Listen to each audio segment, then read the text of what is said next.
ए जी सुनिए, राहुल का टिफिन दे आइए उसके ऑफिस में। राहुल की माँ बोली, क्या राहुल आज साथ में टिफिन लेकर नहीं गया? आज उसके ऑफिस में मीटिंग थी बॉस के साथ सवेरे सवेरे, इसलिए बिना टिफिन के ही वो चला गया। ठीक है, मैं दे आता हूँ।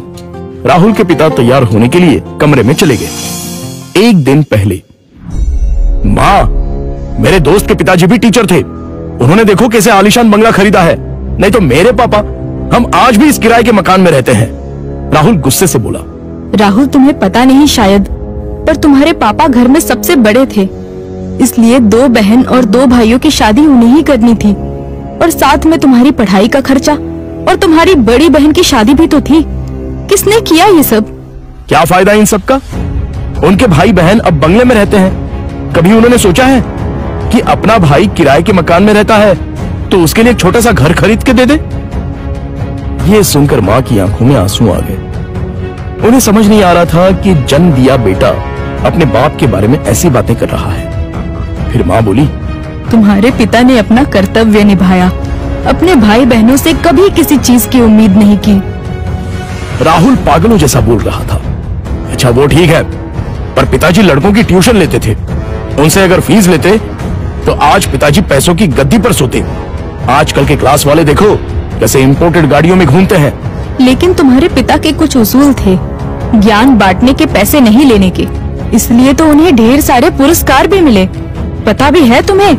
ये सुनते ही राहुल जोर से चिल्लाया, क्या फायदा इन पुरस्कारों का? क्या उनसे हमारा मकान बनेगा? पड़े हैं धूल खाते उस कबाड़ खाने में, कोई नहीं पूछता है उनको। तभी दरवाजे की बेल बजती है।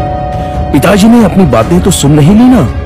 इस डर से राहुल का चेहरा उतर गया, लेकिन पिताजी किसी से बात किए बिना ही अपने कमरे में चले गए। ये था कल का झगड़ा। और आज मोहनलाल ने साइकिल को टिफिन लगाया और कड़ी धूप में राहुल के ऑफिस पहुंच गए। कड़ी धूप होने के कारण वो थक गए थे।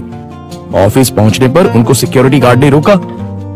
राहुल सर को टिफिन देना था, क्या मैं अंदर जा सकता हूं? मोहनलाल ने पूछा। अभी नहीं दे सकते, वो बॉस के साथ मीटिंग में है। जब मीटिंग खत्म होगी तब दे देना। चलो यहां से हटो, बॉस तुम्हें देखना नहीं चाहिए। अगर बॉस को दिख गए तो मेरी हालत खराब हो जाएगी। चलो जाओ उधर, गार्ड बोला। मोहनलाल कुछ ही दूरी पर धूप में खड़े रहे। मीटिंग 1 घंटे से ऊपर तक चली। उनके पैर में दर्द होने लगा। तभी ऑफिस के केबिन का दरवाजा खुलने की आवाज आई। बॉस के पीछे पीछे राहुल भी आया। धूप में खड़े हुए पिताजी को देखकर वो मचलाया। चलते चलते बॉस की नजर मोहनलाल पर पड़ गई।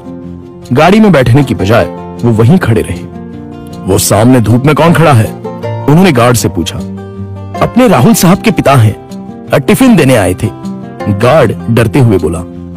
बुलाओ उन्हें। राहुल घबरा गया, उसके पसीने छूट गए। उसे अपने पिता पर बहुत गुस्सा आया।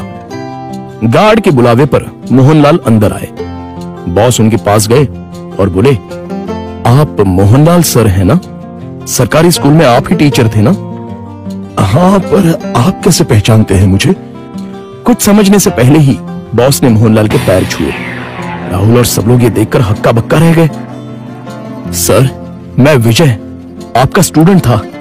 आप मुझे पढ़ाने के लिए घर आते थे। हाँ, याद आया। बाप रे, तुम तो बहुत ही बड़े हो गए हो। विजय मुस्कुराया और बोला, सर आप यहाँ धूप में क्या कर रहे हैं? चलिए अंदर बैठते हैं, बहुत सारी बातें करनी है आपसे। सिक्योरिटी, तुमने इन्हें अंदर क्यों नहीं बिठाया? सिक्योरिटी ने शर्म के मारे गर्दन नीचे कर दी और बोला, सॉरी सर, गलती हो गई। इस पर मोहनलाल बोले, इसमें इसकी कोई गलती नहीं है, आपको डिस्टर्ब ना हो इसलिए मैं ही बाहर खड़ा हुआ था। ओके। विजय ने मोहनलाल का हाथ थामा और उनको अपने केबिन ले गया।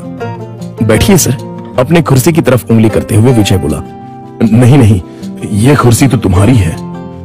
मोहनलाल हिचकिचाहट से बोले, सर आपकी वजह से ही तो ये कुर्सी मुझे मिली है, इसलिए इस पर सबसे पहले आपका हक बनता है। विजय ने जबरदस्ती मोहनलाल को अपनी कुर्सी पर बिठाया। शायद आपको पता नहीं, लेकिन अगर सर नहीं होते तो आज ये कंपनी नहीं होती और मैं अपने पिता के साथ उनकी दुकान में बैठा रहता। विजय ने अपने साथियों से कहा।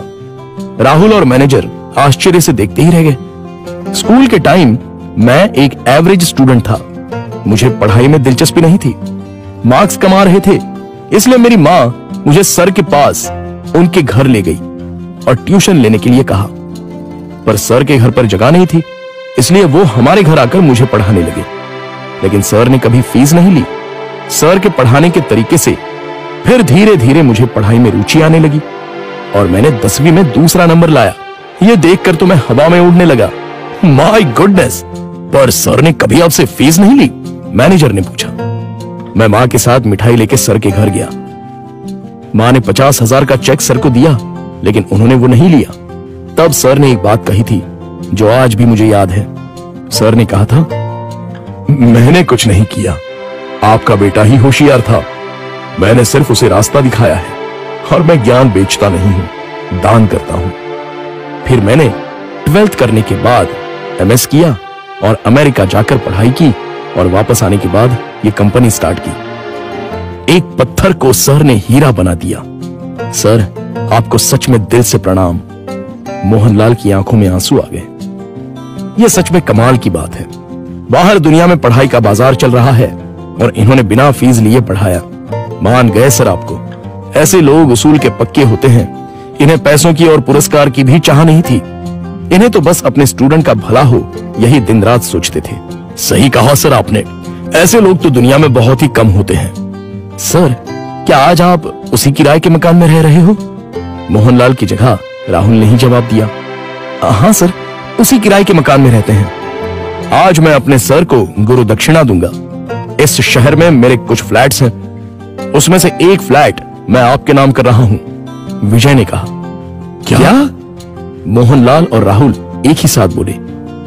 इतनी बड़ी गुरु दक्षिणा मुझे नहीं चाहिए। मोहनलाल बोले, सर प्लीज ना मत कहिए। काम के चक्कर में मैं अपनी गुरु दक्षिणा देना भूल गया था। बहुत बहुत शुक्रिया सर। शुक्रिया मुझे नहीं, अपने पिता को कहो और मुझसे एक वादा करो कि तुम अपने पिता के अंतिम सांस तक उनके साथ रहोगे। हाँ सर, मैं वादा करता हूं। राहुल इमोशनल हो गया और उसकी आंखों से आंसू आ गए। तो दोस्तों, आपसे गुजारिश है कि कभी भी अपने पिता से यह मत पूछिए कि उन्होंने आपके लिए क्या किया और क्या कमाया है। जो कुछ कमाना है वो अपने दम पे कमाओ। उन्होंने हमें जो पढ़ाई और संस्कार दिए हैं वही आपको कमाने में मदद करेंगे। धन्यवाद।